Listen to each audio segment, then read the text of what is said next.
Hey y'all, hope you're doing good today. So I want to share some thoughts about Gemini. And I've shared with you all that I've started reading about astrology, and this is a really interesting book that I found in a little thrift shop. So I'll be inspired by what I've read in this book, and also just some of my other research in the message today. But I think that we can use the lens of astrology and all the symbolism regarding it and how it relates to us, right? Just as a means to better understand ourselves and others as well, right? Hopefully to just give ourselves a better quality of life and to improve our insight into, why other people might be the way they are. And the series that I'm going to do, the focus is going to be really on understanding the qualities of each sign in the zodiac and how those qualities can be out of balance versus in balance, right? So you can take a quality that's the baseline is just that it's neutral, right? And you can metaphorically put it on a spectrum, okay? And on one end of the spectrum, it can be really healthy, and it can really catapult you into just a lot of good life experiences. And because I feel like, let me pause and say this. I feel like, and I'll give an example in a minute, if you take a quality that is pretty commonplace with regards to your astrological sign, whatever it is, which today we're going to be talking about Gemini, right? But if you take a quality that's pretty common and you examine it, and you look at this end of the spectrum, right? And it's in the positive, right? It's a very well-developed quality, and a person, if a person is able to harness that and truly embody it to its full potential, then I feel like what's going to happen, because again, my recent video is about how everything's all connected, right? I feel like what's going to happen is life is going to reflect back to you what you put into it with regards to that quality, okay? And I'll try to give you an example here in a minute. So, but I think it's just kind of like a positive feedback loop, sort of. I don't even know if that's the right phrase or term to use, but hopefully you kind of catch what I'm saying here. And then on the opposite end of the spectrum, okay, this quality that normally is just neutral, if it's actually I feel like if you're more on the neutral part of this spectrum, it maybe is there within you, but just not very well developed, right? But then on this other side, not only is it not well developed, but it could be developed or even well developed, but twisted and contorted and polluted and corrupted, the quality itself.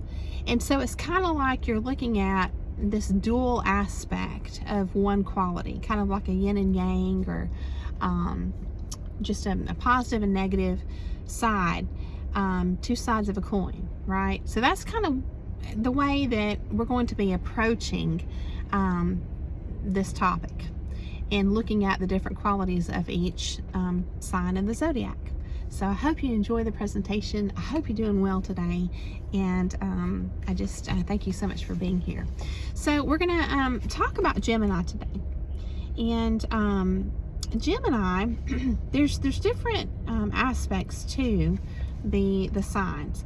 And so one of those aspects is, are you more of a, in terms of the elements, are you more represented by the symbolism of fire, which I'm going to break this down in a minute, my perspective on all this.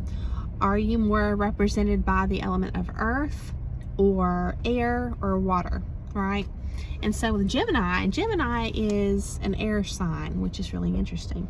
And so air, if you think about it, they've summarized, in this book their understanding of this, but I'm going to give you my understanding. The word that I like to associate with air signs is perceptive. And that's because, and it's actually associated with not only Gemini, but Libra and Aquarius as well. But to me, someone who has this quality, right? It's just another lens to understand your personality, your makeup, your uniqueness, what makes you you, how God designed you. So again, hopefully you can fully step into that, be confident who you are. But somebody who embodies the element of air, symbolically, metaphorically, is someone who is designed to be, or to have the gift of perception. And I say that because if you think about air, they've related it to the intellect, right?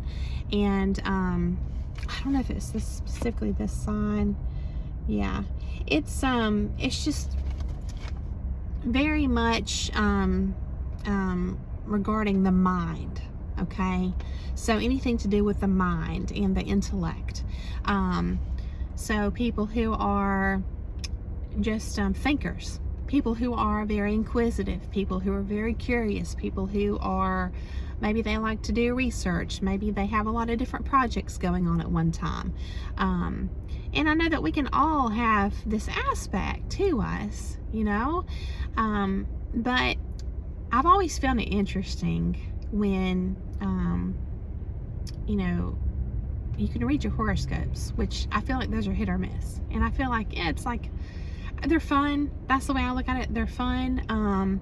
But if you really do a deep dive into where they come from, what inspires horoscopes, the study of all these various pieces and parts of our existence, of this world, and how we are all not only connected to one another and to this realm, but also how it affects us, right? That's where you can really start to see patterns. And through these patterns, it does seem to be there seems to be something to it. Okay, so like for example, if you have these people in your life that you know pretty well, and you kind of have a good sense of their personalities and what makes them tick and how they are and who they are, and you look into the astrological symbolism regarding when they were born and how the sun was placed, like what constellation it was in. It's called your sun sign, right? Like, so when you look into that, and then you look into the moon sign, and then you have just the time of day the person's born. You can look into so many different things, but the positioning of the heavens, right, is pretty interesting, because the description you can get down into so well fits these people that that it's kind of hard to deny. It truly, to me, seems to be like there's something to it. Like I mentioned recently, it's well known that the moon truly does affect the ocean and the waves, right, and the tide. So, and again, our bodies are made up of a lot of water. So it just, I don't know, it's a very interesting topic to me. But air signs in general are just kind of like thinkers. And so, but it's more than that. It's more than that. So the term that I gave it is perceptive. And so if we look at that quality on this spectrum, right, for self-examination and just for, just doing a deep dive, if you look at the topic in the middle of the spectrum as neutral, you have just perceptive, right? Someone who maybe is able to just kind of see through the surface level of things. Maybe they can't fully see through and figure things out, but maybe they have an interest to do so. That would still qualify. Just having an interest, in wanting to understand things more. That would be perceptive, right? Maybe it's just not a fully developed quality. And then let's go ahead and take that quality over here to the end of the spectrum that is extreme, but in a positive and amplified kind of way, right? So what would that look like? That would look like, to me, someone who is, it can manifest differently, but it could be someone who's quick-witted, someone who is possibly able to detect deception really, really quickly and really well. Maybe they can solve problems a lot quicker than other people. Maybe they are just a person full of ideas. This might manifest in a way that they're able to juggle a lot and be very successful in life. So that would be the positive end of the spectrum, right? Where this quality is harnessed and put to use in a good way. Now let's go ahead and just look over here at the other end of the spectrum. So if this quality of perception is corrupted in some way, how would that look? I would say it might look like somebody who misreads things, misjudges things. Maybe they have this tendency, right? They have the tendency in them to want to perceive, but it's not fully developed. And maybe it's not just not fully developed. Maybe they have gone through trauma in their life, and so maybe they've got some conditioning going on, and influence that has created these incorrect paradigms within their mind that really serve as filters. And so every single thing they are wanting to perceive is skewed, and that might turn into, instances of paranoia or just negative thoughts or negative self-talk, just misperceiving everything, misjudging. It also, on that same lens there, misjudging, it could mean someone who, because of their life experiences, maybe they have this desire to perceive, but maybe they just have been dissociated through trauma for so long that they may have a higher tendency to fool themselves, to lie to themselves, to not want to consciously acknowledge a toxic or bad situation they're in. So that would be misperception, right? That's harnessed and used, but in a twisted kind of way. And so there's so many different ways that perception can be on the good side and harnessed and used, and again, life is reflecting back wonderful results, or it can be over here on the negative side, or sick, or corrupted, however you want to call it, into the spectrum. And then life will also reflect that back and support that as well. There's a term, I don't know what it is off the top of my head, I'll drop it in the description if I could think of it, that means that we subconsciously all have a tendency to, is it confirmation bias? It may be confirmation bias, to want to only seek out, but I think it's unconscious or subconscious. Like, we're not trying to do this, it just happens. We are looking subconsciously for confirmation or affirmation from the outside world, and so when we find it, we feel like life is reflecting that back to us, and then that serves to strengthen whatever belief it is we have. So this is where you have to really pull in your free will and your strength. You have to really, sometimes in life, find that internal strength and try to override these kind of tendencies, which seems like an impossible task, especially when they're subconscious. A subconscious tendency, first you have to become conscious and aware of it, and identify how it's active in your life, and then you have to really work to overcome it. But perception is something to me with the air signs that is really important. Okay, and then also with Gemini, I've got my notes here. I'm just going to pull from here. And this is just all my perception. I was inspired by my research and this book and things like that, but ultimately I'm kind of going off my intuition and just my background and my lens, and I hope that you enjoy my perception. So Gemini, the sign for Gemini is the twins, and I believe in mythology their names are Castor and Pollux, and it's also represented by this symbol that looks like a Roman numeral 2, right? But ultimately, what does that mean to be represented by this constellation, right? That is the twins. It means that and it can be viewed differently too, right? All this stuff can be viewed differently, which is why you have to be careful trying to take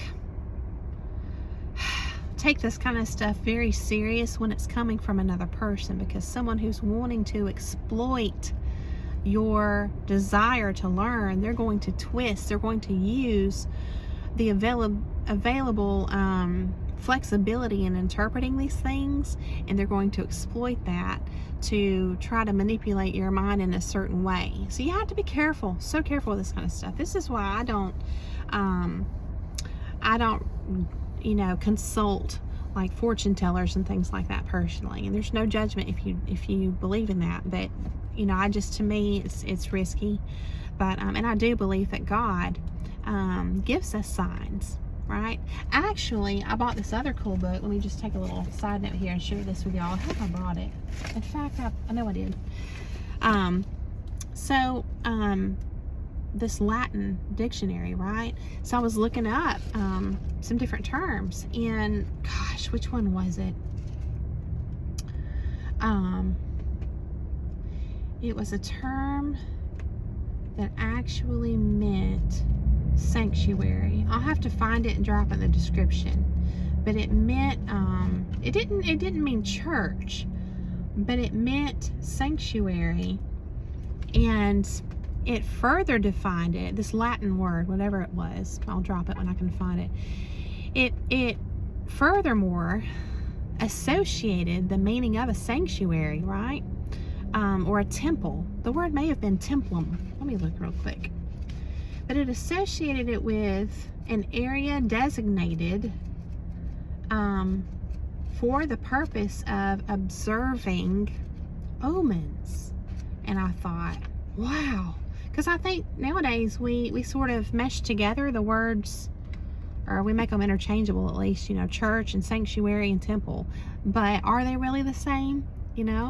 And so words are so powerful because they absolutely influence our perception, and perception's kind of everything, Okay, templum, temple, shrine, or sanctuary, okay?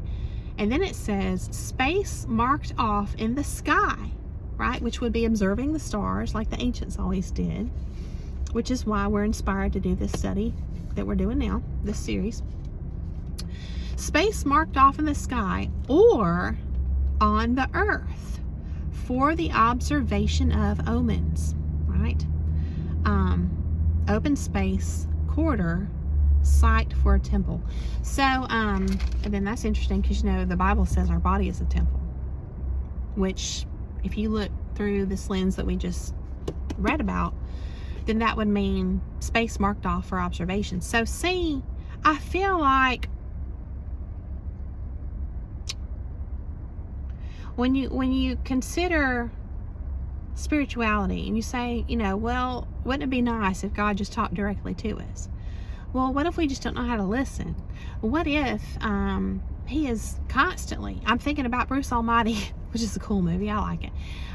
What if we're constantly given signs and we're just not in the practice and habit of observing? You know what I mean? Both in the stars, in the heavens, and on earth, and within our own body, things like that. And but then even that quality of observing, right, can be neutral, can be good, or it can be corrupted where maybe we're not fully embracing the authority we have over observation, the quality of observation, and so we're totally surrendering that to another person in whatever field of specialty field, and they're exploiting that and saying, oh yeah, you need to give me this and this and this, or this much money, and I can, you know, heal you or whatever. And then really it's just you're being exploited, right? It's just a lot to think about. But yeah, so the twins, essentially that quality is thought of as fluid or adaptable, okay? And so I would say the good aspect of that would be someone who's very cooperative. They have, they're flexible, they are not resistant to change, they kind of go with the flow. That's all good stuff. It makes life easier for you if you're that person, and for others, you know, because you're probably going to be easy to work with and cooperate with. You're going to be friendly, you're probably not going to take things too serious. You're just going to be kind of adaptable, right? And then on the corrupted negative side of this quality, right, of being fluid, you might say, would be someone who exploits this, what otherwise would have been a gift from God, right, as a quality in their makeup. Someone might exploit that and use that to their benefit for bad purposes. Someone who is capable of being a chameleon to fool people and deceive people, right? That's just one quick off the top of my head example. So that's just a fun exercise you can do if you're journaling, if you're into that, is to make, you know, just draw lines, you know, all the way down your page, a little bit of space in between, and just put your main quality that's neutral in the middle, and then, you know, just see how would this look in real life when you're observing. How would this look when it's, you know, embraced and developed for the good and it's healthy? How would that look? Describe all those ways, you know.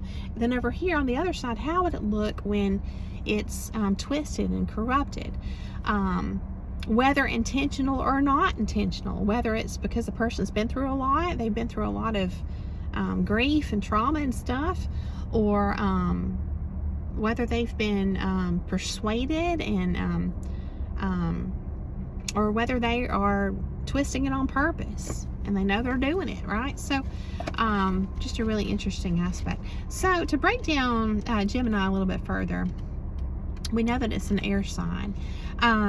It's also considered to be a masculine sign, so sometimes those qualities will manifest, and there's a lot we could say about that too. And then qualities. This book is sharing that there are qualities with these signs, and you have cardinal quality, which is someone who is kind of like, on the healthy side, that would be a leader. You know, on the unhealthy side, that might be someone who's has a tendency to control, but that's not Gemini. Gemini is mutable. We have cardinal, we have mutable. I'm trying to go off my memory. It's right here though. Cardinal, you have mutable, fixed, and are there only three? There may only be three. Yeah. Fixed are the people who are just that, fixed. On the healthy side, it can mean loyalty and dedication. On the unhealthy side, it's someone who's unwilling to change, right? Kind of easy on that one. But Gemini are mutable. They have what they call mutable qualities, which again is just supportive again of that symbolism with the air element, which is just kind of like going with the flow, going with the breeze. I put a new song in the playlist for the Warriors music, and it's by Megan Trainor. My daughter likes her music. It's kind of upbeat and happy. I can see why she likes it, and I really like this song. But it's called Breezy. You know, just kind of go with the flow, literally. I'm thinking of another line in a song, Anyway the Wind Blows.